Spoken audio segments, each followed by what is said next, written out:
Hello, welcome to the James Cooley Show. It's your life, and we got an absolutely wonderful show today because we're celebrating I believe, one of the world's greatest. I call him hero. We're talking about Martin Luther King Jr. This is his birthday today, and so we're celebrating the legacy of this great man and all of the accomplishments and all the things that he did to allow us to be where we are today. So I want everybody to join in and celebrate Dr. Martin Luther King birthday today with us. And we got some absolutely fantastic guests. And I'm going to start out, first of all, to say my absolutely fantastic executive producing co-host, Michelle Cooley. How you doing today?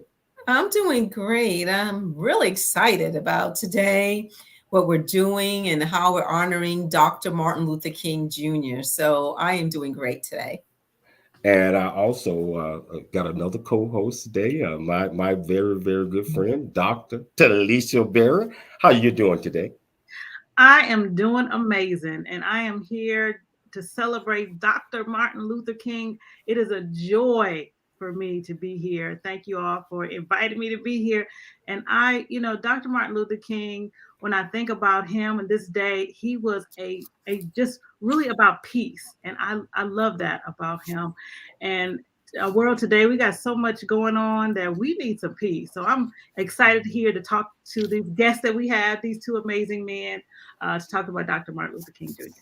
I am so excited about this, and I tell you what, Michelle, can you just tell our viewers and our listeners the title of the show, the purpose of the show, and then I go into my commentary, and then we're gonna get these great guests on. Yeah, so can you do that? Oh, most definitely. So the title of today's show is Celebrating the Life and Legacy of Dr. Martin Luther King Jr. And we're talking and getting to know author, founder, CEO, and lead thinker, Pastor D'Artagnan T. Jamerson, and international keynoter, leadership expert, and success coach, Anthony D. Shannon, Dr. Anthony D. Shannon Sr. And we're going to talk about how Dr. Martin Luther King's life and legacy impacted the world and also our lives.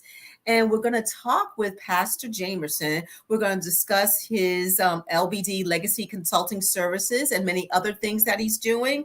And also, Pastor Shannon, we're going to talk about the issues of overcoming adversity, mentorship, and about manhood, and about him being an author as well. So let's go into a little bit information, and there's a lot. So I'm just going to summarize, people. Pastor D'Artagnan T. Jamerson. He's a native of Flint, Michigan. He's been teaching, preaching, leading, and serving all generations within the church, from babies to seniors, for the past 25 years. He accepted his call to preach the gospel in 1998 during an intercessory prayer session at the New Jerusalem Full Gospel Baptist Church in Flint, Michigan, where his godfather, the late Bishop Otis A. Floyd, was pastor. He currently serves as the next generation pastor at the Montgomery Community Church in Cincinnati, Ohio. He has 20 plus years of workforce and economic development, nonprofit organization, leadership, grant writing, and community engagement experience, and currently sits on the board of directors for the Salvation Army of Greater Cincinnati, Compassionate Justice of Cincinnati, and the Bishop Otis A. Floyd Foundation. Now let's talk about Pastor Anthony D. Shannon Sr. He's an award-winning international keynote speaker, leadership expert, author, and pastor. He's one of the most compelling voices in motivational speaking today, leveraging over 25 years of leadership from his experience in ministry and corporate. He is now on a mission to empower audiences with his transformational principles for attaining success. He trains individuals, corporations, and organizations to lead, learn, and live with a champion heart and mindset to overcome obstacles and achieve goals. He's revered as the thought-provoking leader. He's a leading authority on personal empowerment and igniting greatness in others. Gentlemen, please welcome to the show, Pastors Jamerson and Pastor Shannon. And also, Dr. Berry, but I tell you, Yes, hey, Dr. before we Berry. before we before we start this, I wanted to do my commentary. So bear with me for about 5 minutes. I put this together last night. Here we go. Hi, I'm Dr. James J.C. Cooley, and we are here to celebrate the legacy and the life and the birthday of Dr. Martin Luther King Jr. As you know, he has been a pioneer and the world, not just the United States, but the world as it goes um, toward civil rights, humanity, peace, justice, getting rid of prejudice, and etc. So I'm here to celebrate its life, and I want you guys to celebrate being with me as well. Okay, first of all, in the words of Dr. Martin Luther King, life's most persistent and urgent question is, what are you doing for others? When it comes to creating a beloved community, one that has captured the imagination and the hearts of all people of goodwill throughout the world, it was Dr. Martin Luther King Jr., whose birthday we celebrate today, who created the lofty goal of eliminating poverty, hunger, homelessness, discrimination, bigotry, violence, and prejudice. He called on us to replace these with an all-exclusive spirit of sisterhood and brotherhood.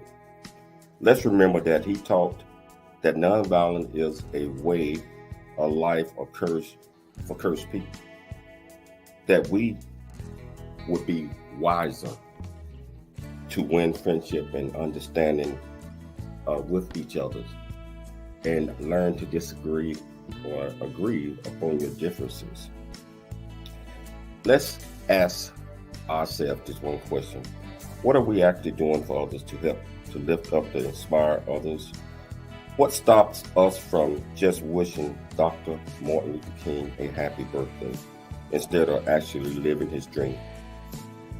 That would truly be the candles on his birthday cake and bring lightness to our world, and also to live out his purpose.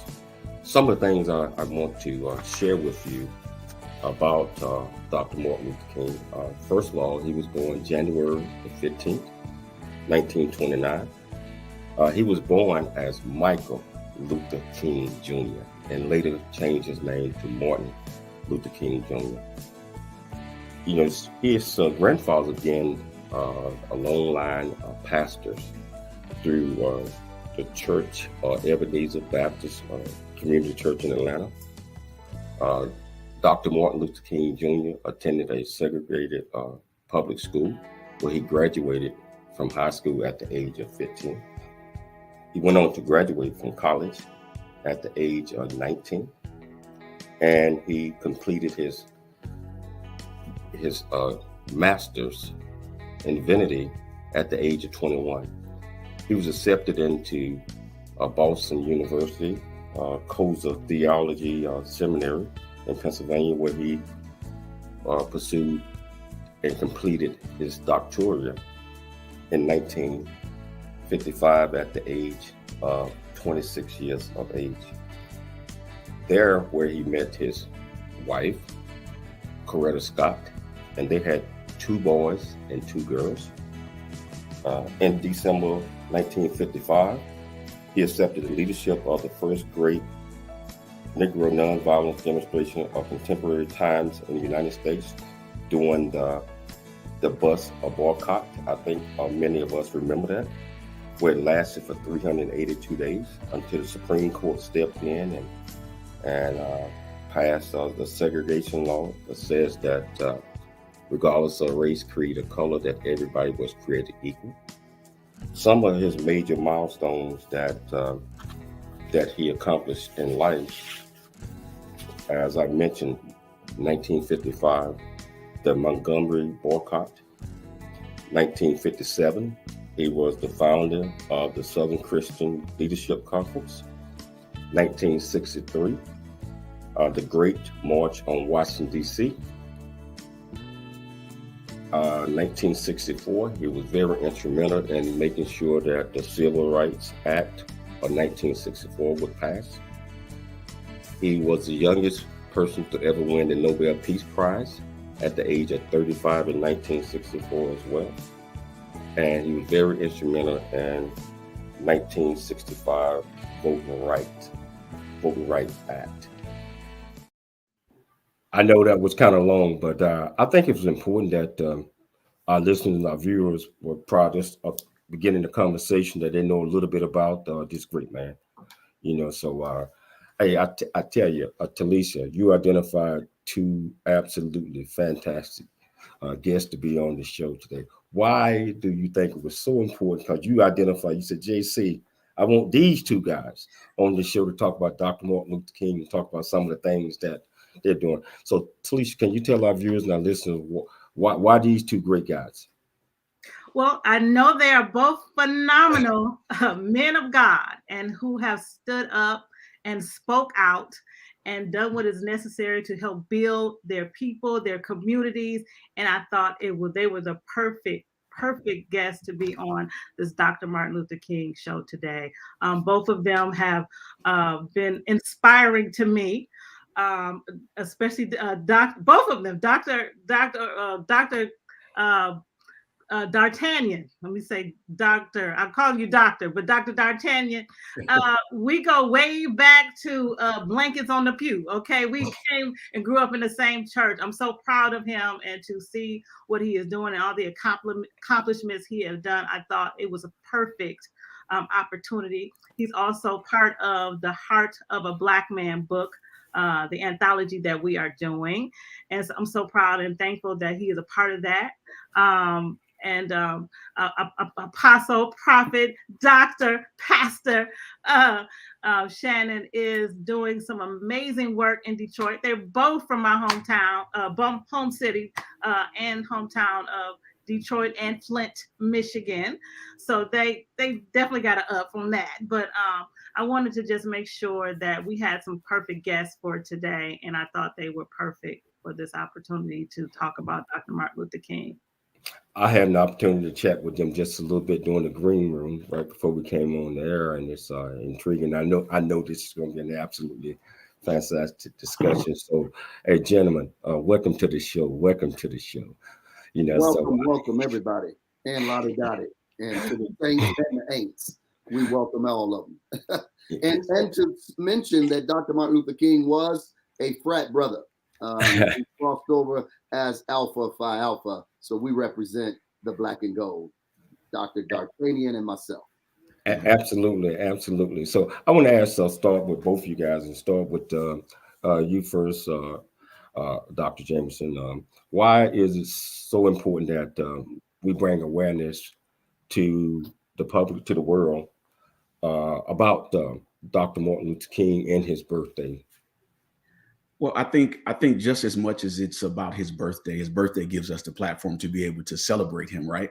And to celebrate all the great things that he did. But I think that what we have to make sure we do is avoid the cliche comments of, well, this is Dr. King. I know growing up, me and Dr. Berry were just talking, she was just talking about our rearing, right? I knew growing up in my home, there was a picture of Jesus, Dr. Martin Luther King, and John F. Kennedy.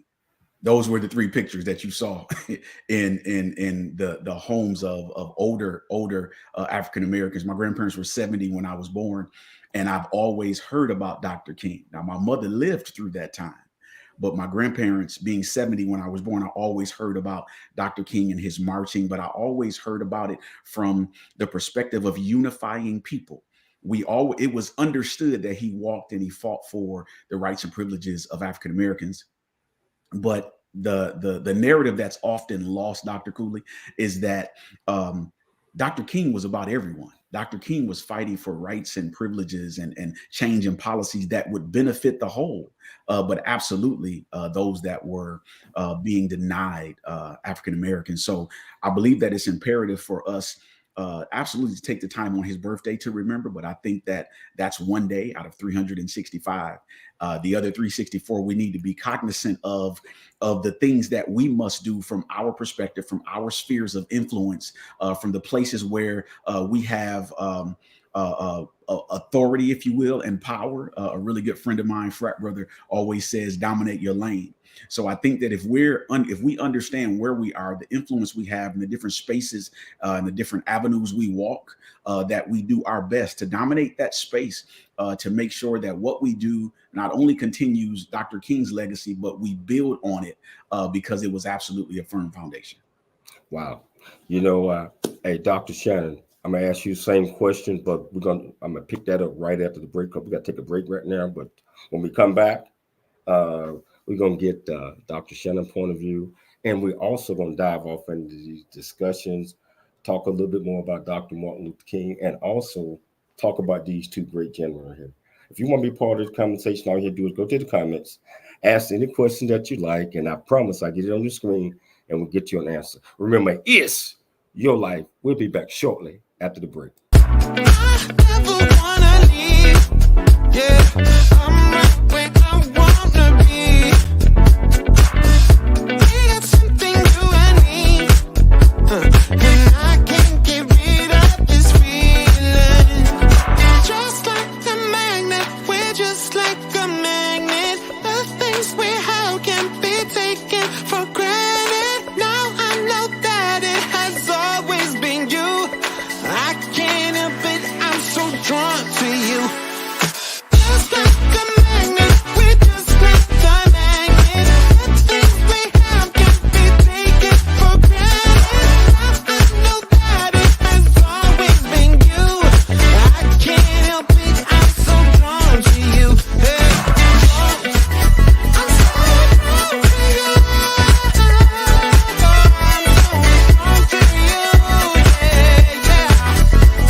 To know who you are. And once you know who you are, you truly know who you are, love who you are. Love who you are. You're a masterpiece. Love who you are. Love who you were born to be. Love me some me. That's what I'm talking about. When you leave high school, you gotta know today or tomorrow, hopefully today, what your plans are. Hopefully, there is no bad decision unless there is no plan. Create, collaborate, commit with confidence. Commit with what? Commit with what? And everything that you do.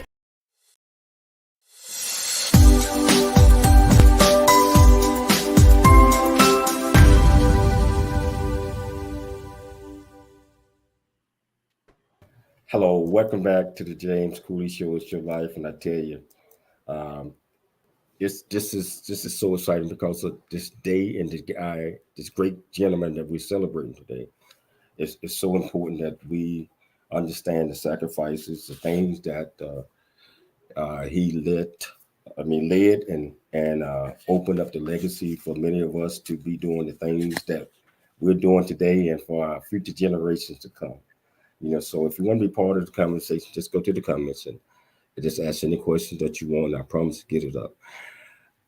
Dr. Shannon. Okay, so we had to take a break and apologize because I can't wait to hear why you think it's so important that we celebrate this great man, his great legacy, and why we have to bring awareness to many that don't know hardly anything about this great man.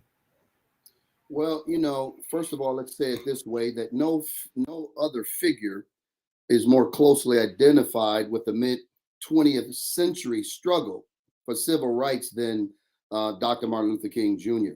He adopted what was considered to be nonviolent resistance to achieve equal rights for Black Americans.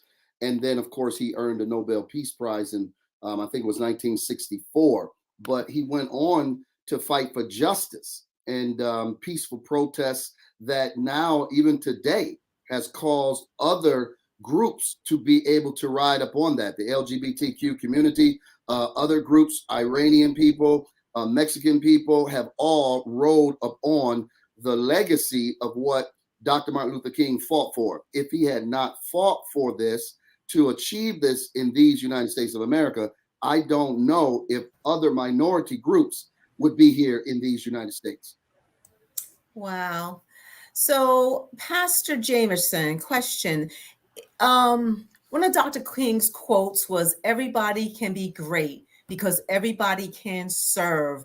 And what ways do you find yourself serving your communities, whether nationally or internationally?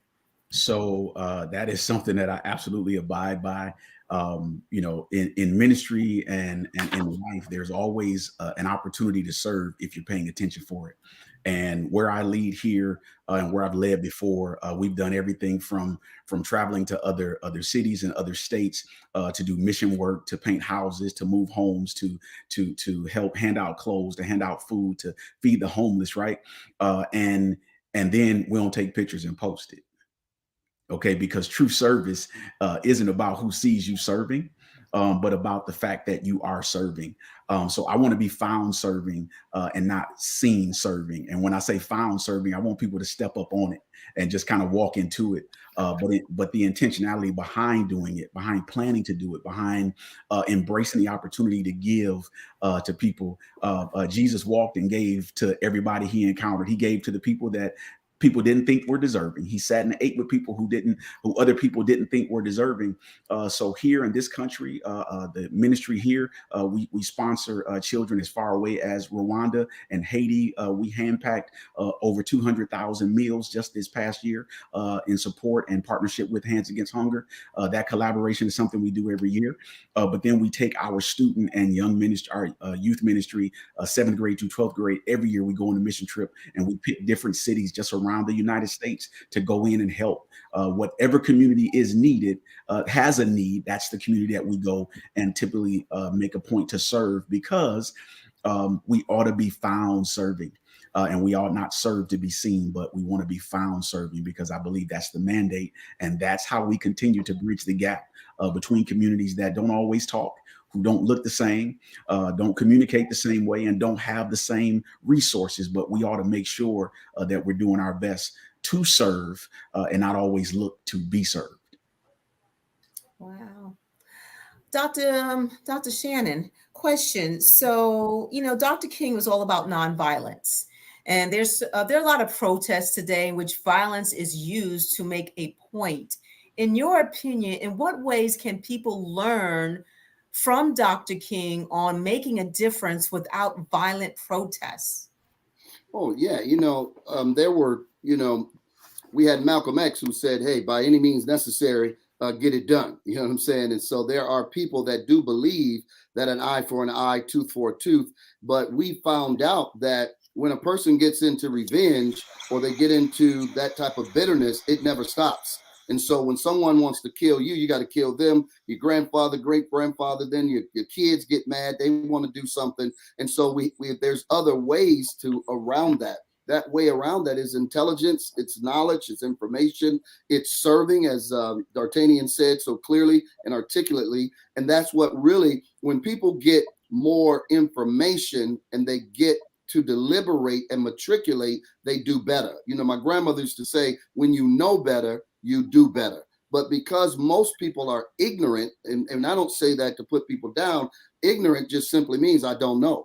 If I don't know something, I'm ignorant to a lot of things. I'm not into, medical and metacarpal. I don't know that. I know about it, but I don't know it. I don't study it. But you talk to me about Greek, Hebrew, I'll break it down for you. You understand? You talk to me about my frat, I'm going to be passionate. You understand? But I'm ignorant to a lot of things. So I need somebody else to help educate me. And once I get the knowledge, then I'm able to move forward. Most people automatically move on their emotions, on their drama.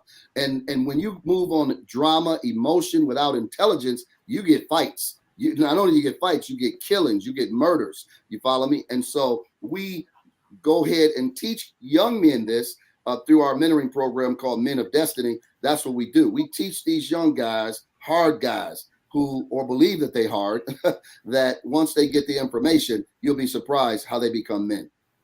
Wow. And Dr. Shannon, if I could just add to that, just this one piece, I think that far too often when you start thinking about nonviolence and violence and the things that lead to those things, I was always taught, my granddad always taught me to take a moment. He said, make sure you respond and you don't react, because reactions don't require any cognitive thought, but responding requires you to take a moment.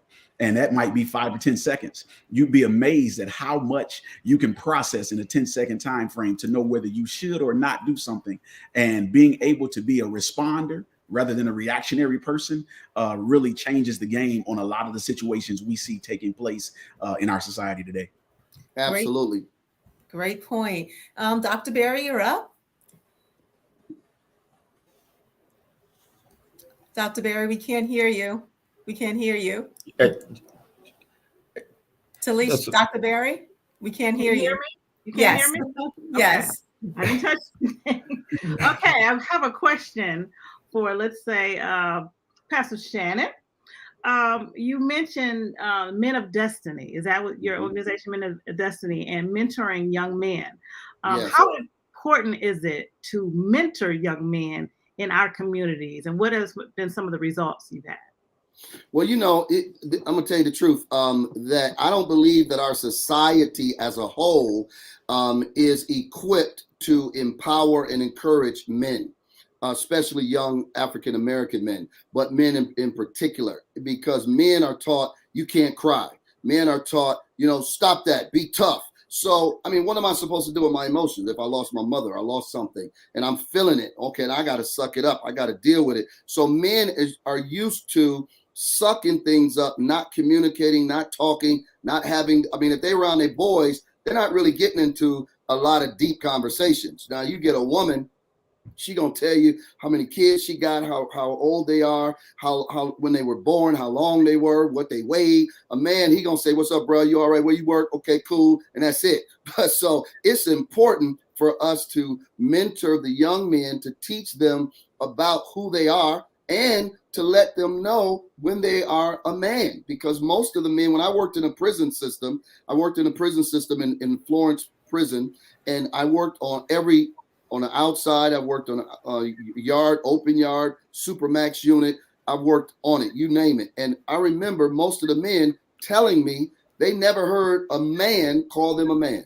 They never had another man tell them that they loved them or another man hug them, ever. And one man said if he would have just had one man to tell him that, the 12 seconds that cost him to be in a lifetime commitment in jail, because it took 12 seconds, he said, for him to make up his mind to hit the guy. The guy fell, hit his head, and died.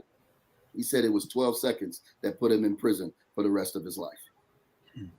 Wow, how powerful. And Pastor D'Artagnan, I have a question for you. I was thinking about some of the quotes that Dr. Martin Luther King said. One of them was, "Darkness cannot drive out darkness. Only light can do that. Hate cannot drive out hate. Only love can do that."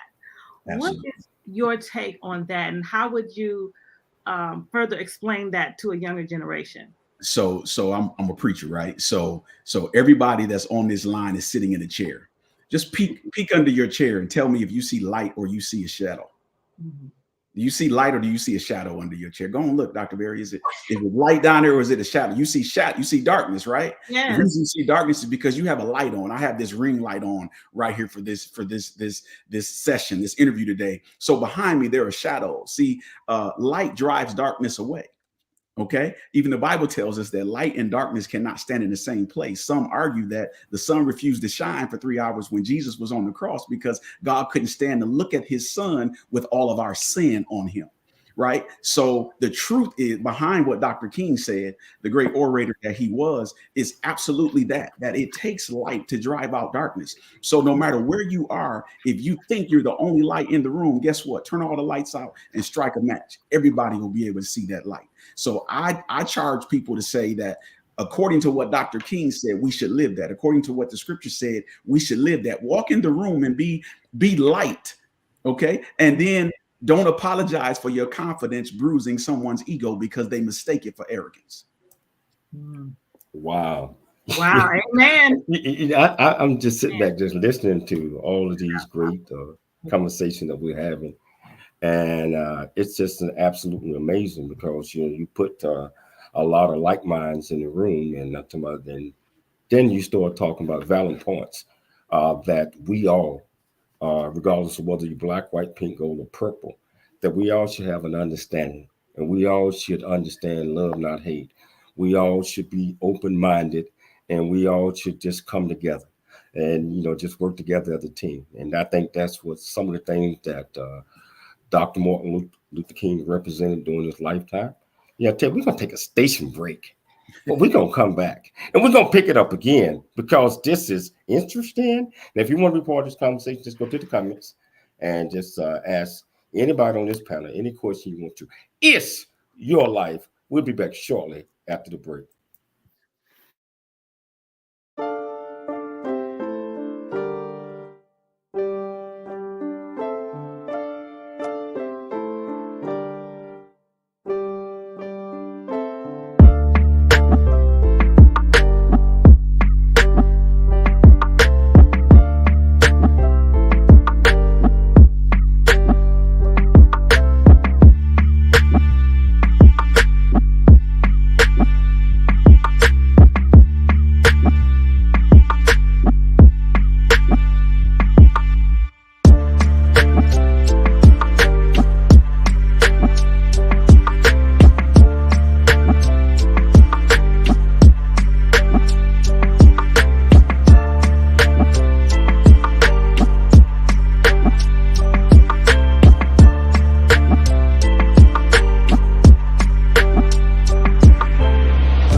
Hello, welcome back to the James Cooley Show. It's your life, and just amazing panel right here that I tell you, they're putting it down. I mean, they're educating us, and they are talking about things that it's going to make us all better people, better communities.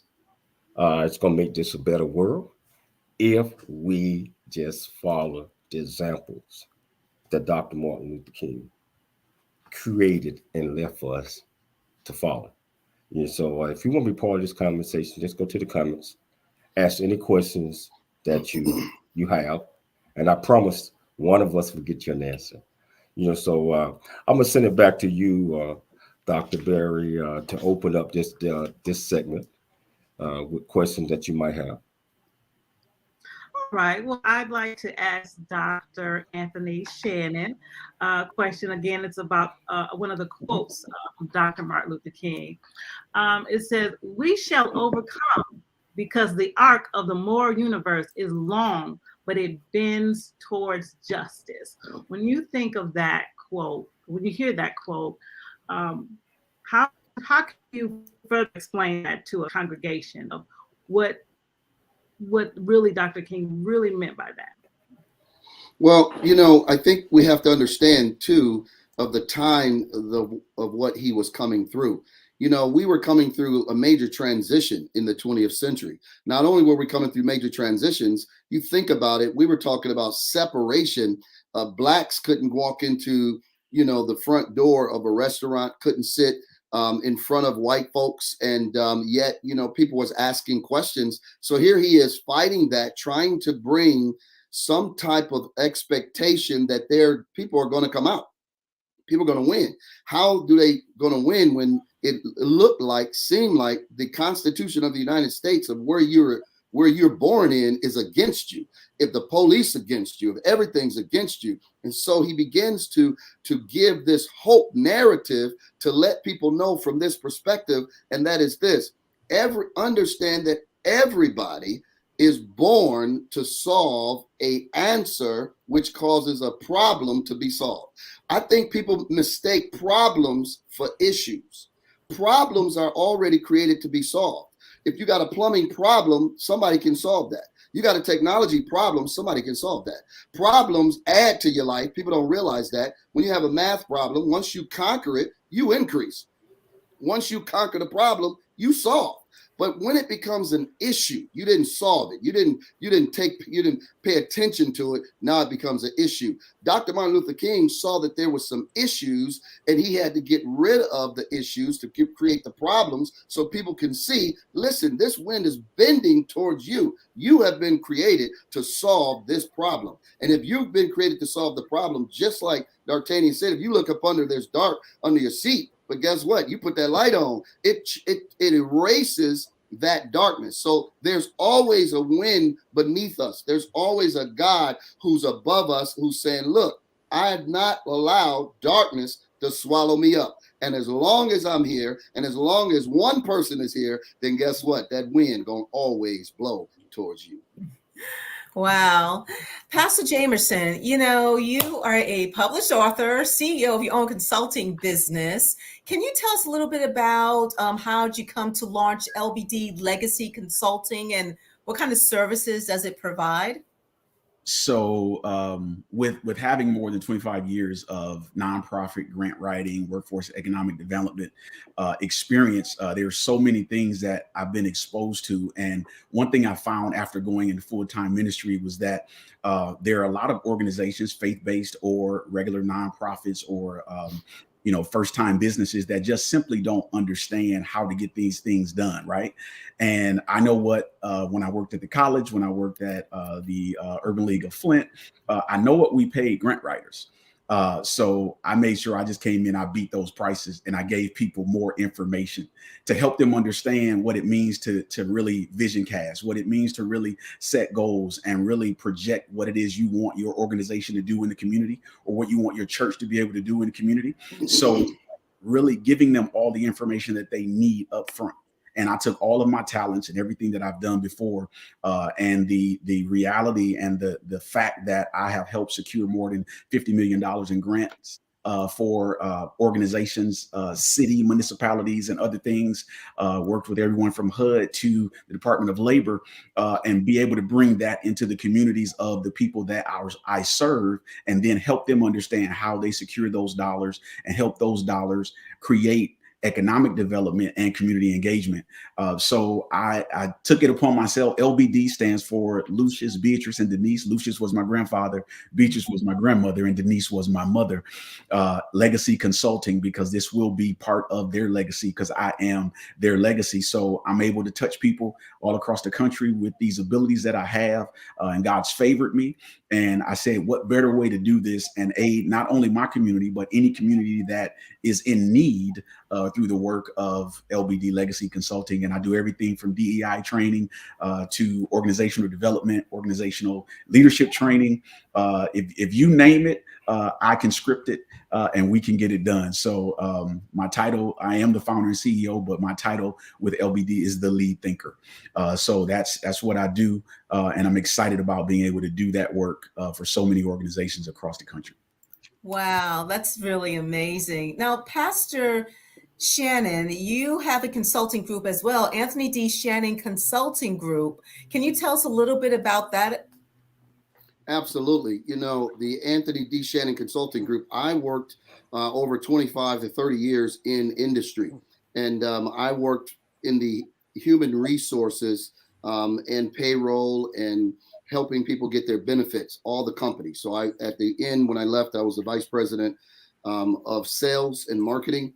And so I had Detroit, Michigan, we had Chicago, Wisconsin, New York, and Chicago. So we went to all of those to do that. Well, what I found from going to place is that everybody did not have excellence, nor did they have the mindset to train everybody. We had people in their 70s who come from that old school regimen. Many people are still in that today. When you look at our, Congress, they're all older. They're 70s, 80s, at that mindset. And so they didn't have the mindset. So I decided when I came out, instead of me working for them, I would work for myself to go train them. And then I could do it the way that we wanted to do it. And what we found out is we help leaders be the best they could be, and ultimately help their businesses be more productive, be more creative, and be more innovative.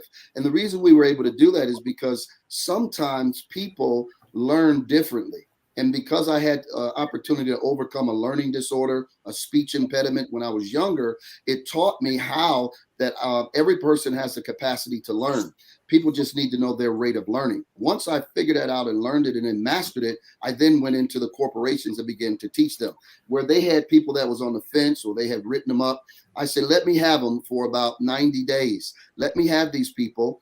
And we took them, transformed them, made them back more productive. And I said, now you have an ROI. Instead of you having 50% rate of people leaving, you now have an 85 to 90% rate of people staying. I've just saved you X and X amount of dollars because of that. And so we start teaching them, now let's create a training program or format, which we call a process, that will have a development where people now can go either left or right, depending on who they are. Because no matter who you are, there are things you get, I'm not going to say tired of, but let's just say you've maxed it out. And so you need to now use your skills in another area and still be productive and not feel like you've been thrown away. And then the last thing we tell people is that what about that God has created you and cultivated you to do a specific work that no one else can do. And that's why you're here. And so we teach people this, and we also teach them that they can have it all. What I mean by that,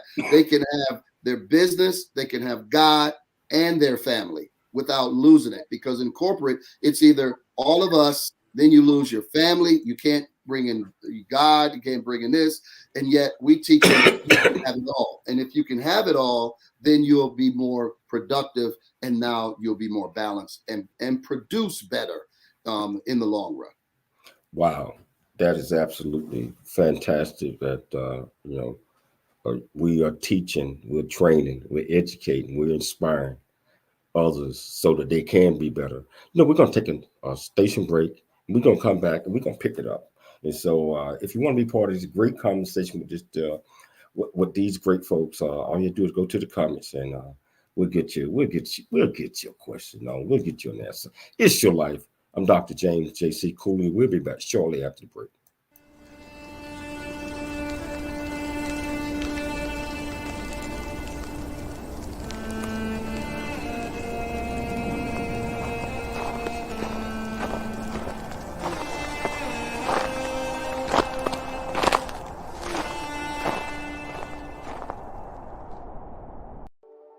Noah Dingley here, producer of The James Cooley Show, It's Your Life. And the new audio version of James' book, Country Boy, City Boy, A Journey That Ain't Over Yet, is a must-have. James shares his true life story of struggle and success in America. It's both a cautionary tale and a roadmap to achieving the American dream. Get the new audio version of Country Boy, City Boy, A Journey That Ain't Over Yet by James Cooley on Amazon.com or wherever audiobooks are sold.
Hello, welcome back to the James Cooley Show. It's your life, and this is an absolutely sensational discussion that we're having with this panel that we have put together today. I mean, just so much knowledge, so much experience, and so much guidance with a lot of the things that they are doing.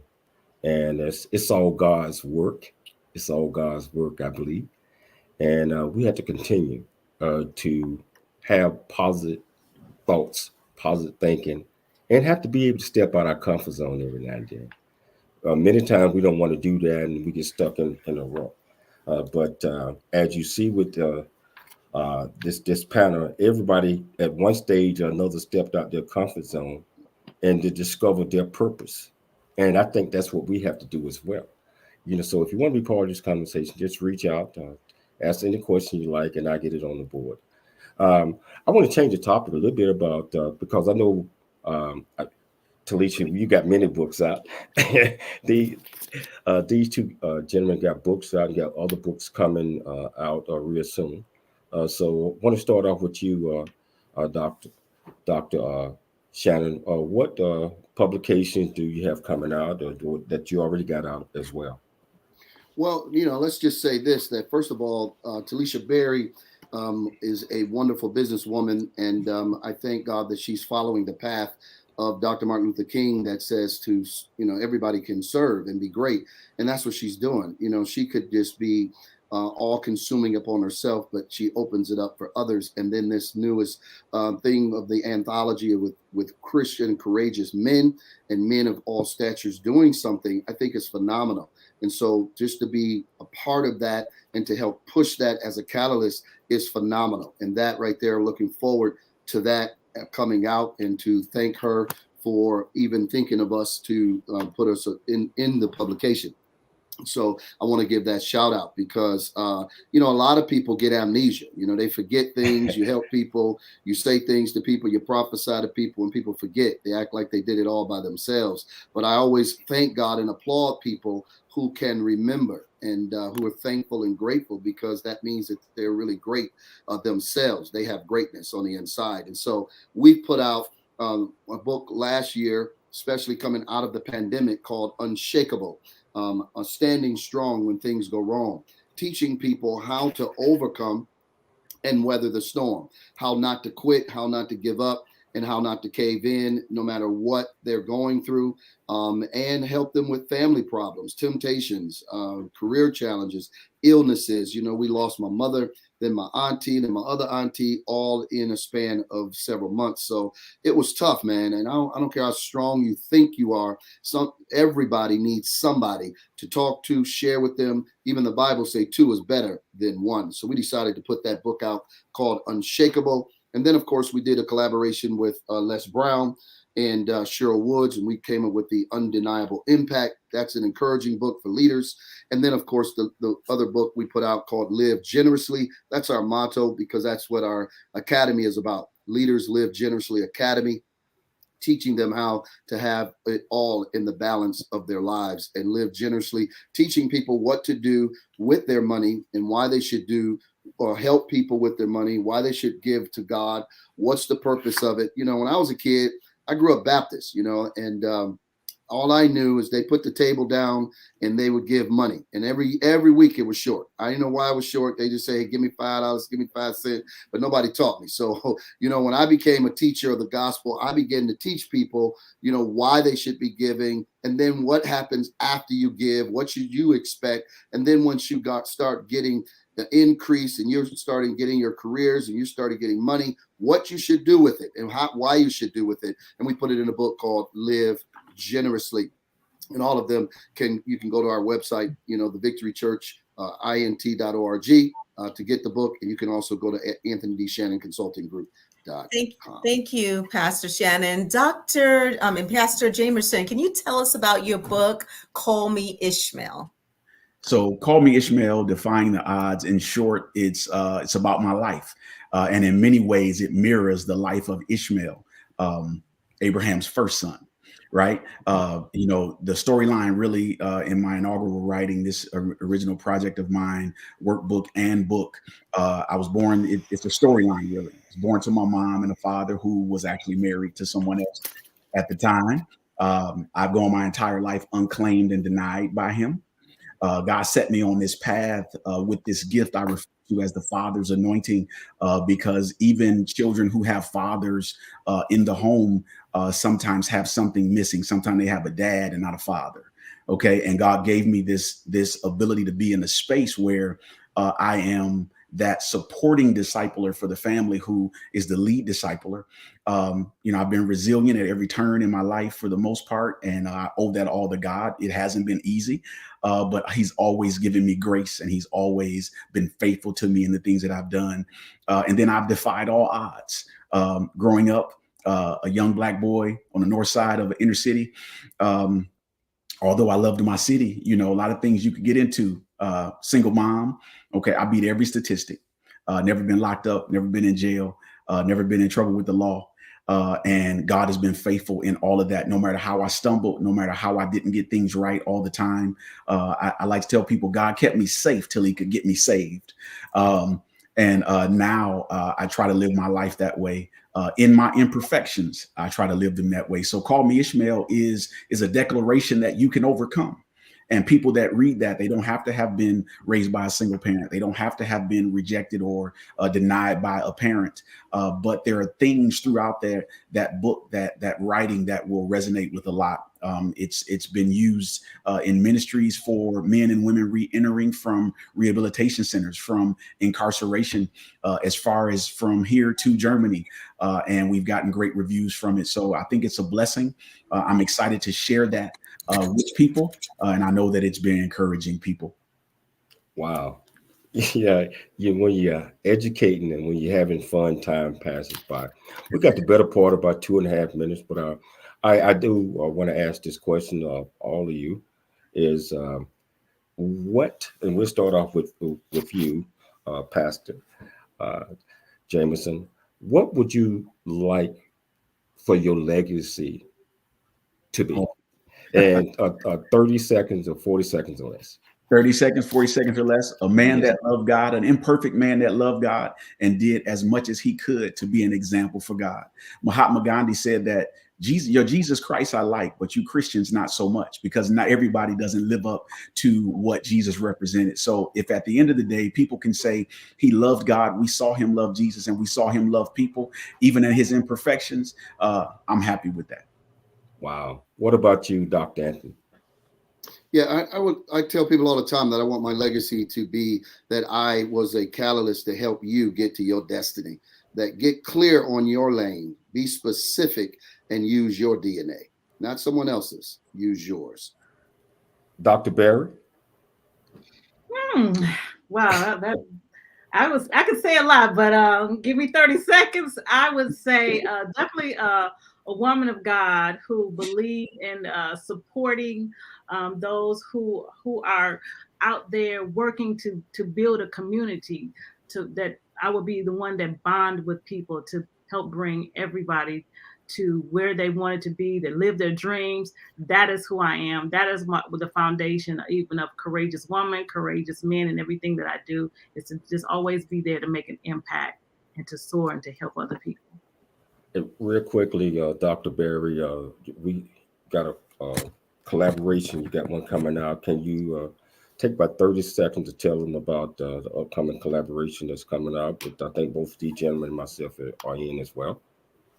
The Heart of a Black Man. Oh, I'm so enthused about this book and being able to share the words of encouragement, empowerment by men, Black men, especially around the world. We have some phenomenal men that are part of this project. And I wanted to specifically pick men who were in their communities, in their churches, doing the work, and that they have the ability to impact and empower others. And it's not just about them, as Dr. Pastor Shannon mentioned. It's not about us. It's about impacting our communities and building our communities. We continuously need to help those that are growing up, the new generation, that the impact of social media, the negativity, where are our leaders? Today is about Dr. Martin Luther King. We need to be a part of building up our leaders, our young people, our children, their children. I'm a grandmother now, so I got to think about what is life going to be with my grandson. You know what I mean? What is this world going to be? How do I implement what I'm doing now to leave a legacy for my children and grandchildren? Wow. So this book is about these men who have spoken to me, and I see them. I know Dr. Shannon. I know Pastor D'Artagnan. They have made impacts in my life. I've watched them. Dr.